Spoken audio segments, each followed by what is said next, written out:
आप देख रहे हैं आईना सच का, सच तो यही है।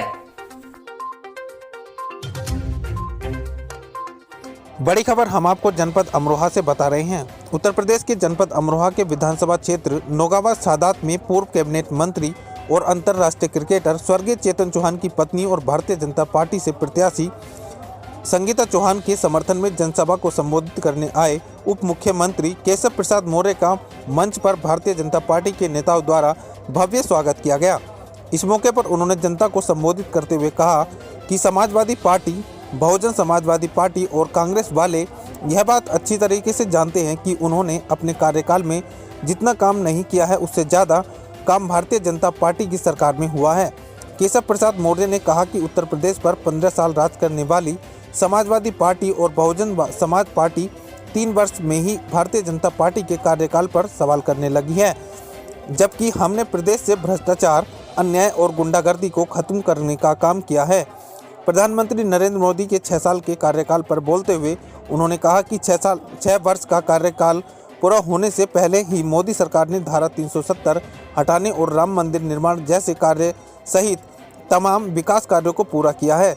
केशव प्रसाद मौर्य ने साफ तौर पर कहा कि अभी 30 से 35 साल भारतीय जनता पार्टी की सरकार कहीं जाने वाली नहीं है और इसी बात का विरोधियों को डर है।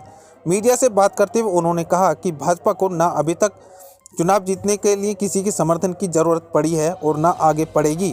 अखिलेश यादव और मायावती के सवाल पर उन्होंने कहा कि यह बुआ और भतीजे की लड़ाई है, इसलिए उनका बोलना ठीक नहीं है। Bureau report, Amroha. लेकिन मेरी आप सबसे अपील है कि संगीता चौहान जी को रिकॉर्ड वोटों से जो विरोधी सपने देख रहे हैं, तुष्टीकरण की राजनीति, जातिवादी की राजनीति, भ्रष्टाचार और गुंडागर्दी की राजनीति करने वाले, उनको करारा जवाब आप 3 तारीख को कमल के फूल की बटन को दबा करके देने का काम करिए। या मैं आप सबसे अपील करने के लिए आया हूं। आने वाला समय ये सपा वाले भी जानते हैं, ये बसपा वाले भी जानते हैं, ये कांग्रेस वाले भी जानते हैं। इन्होंने लंबे समय तक देश और प्रदेश में शासन किया, देश और प्रदेश को बर्बाद करने का काम किया। 60 साल में कांग्रेस केंद्र में कुछ नहीं कर सकी, वो मोदी जी के 6 साल पर सवाल खड़ा करती है।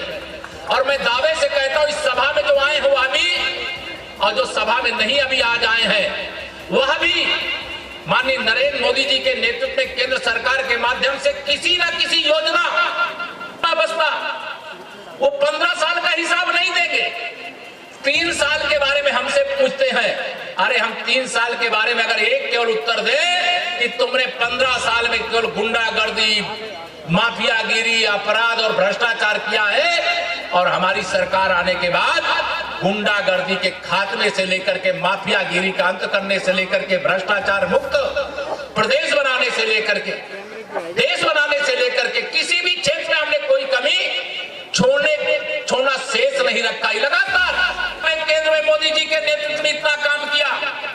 दूसरे कार्यकाल का 1 साल पूरा नहीं हुआ, धारा 370 से लेकर के श्री राम जन्मभूमि पर मंदिर निर्माण सहित अनेक ऐसी योजनाओं का शुभारंभ हो गया। तो अगर ये लगातार 5 साल, 10 साल, 15 साल बने रह गए तो इनकी तो दुकान ही बंद हो जाएगी। कोई नानी के घर चला जाएगा तो कोई कहीं चला जाएगा, कोई कहीं चला जाएगा।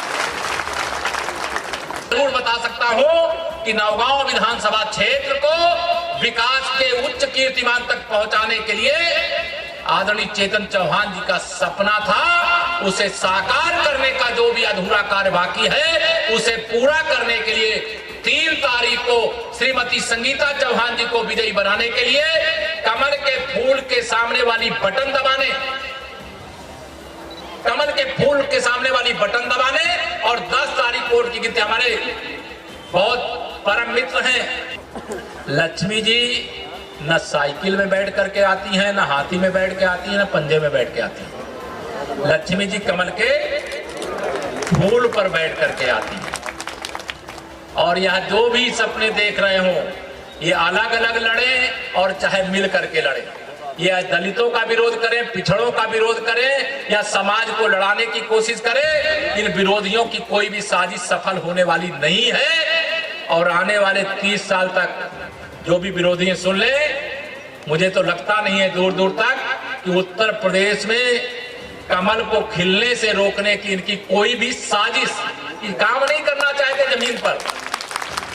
जमीन पर इनके पास कुछ है क्या बताओ? आपस में लड़ाने भड़काने कुछ है क्या इनके पास इसके अलावा?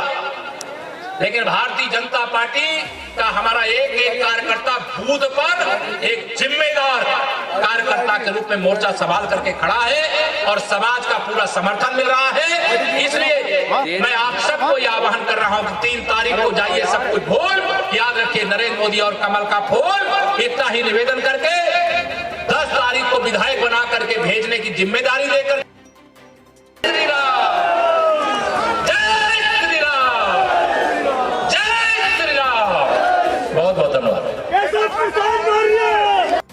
इस चुनाव में तो भारतीय जनता पार्टी बड़े अंतर से बहुत आगे है, आप सब लोग जानते हैं। हमें ना 2014 में मिली थी, ना 17 में मिली थी, ना 19 में मिली है, ना 20 में मिलेगी, ना 22 में मिलेगी।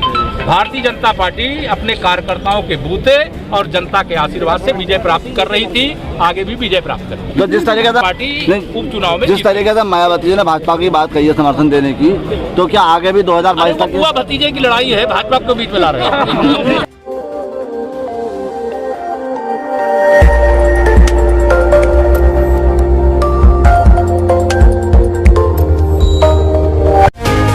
आप देख रहे हैं आईना सच का, सच तो यही है।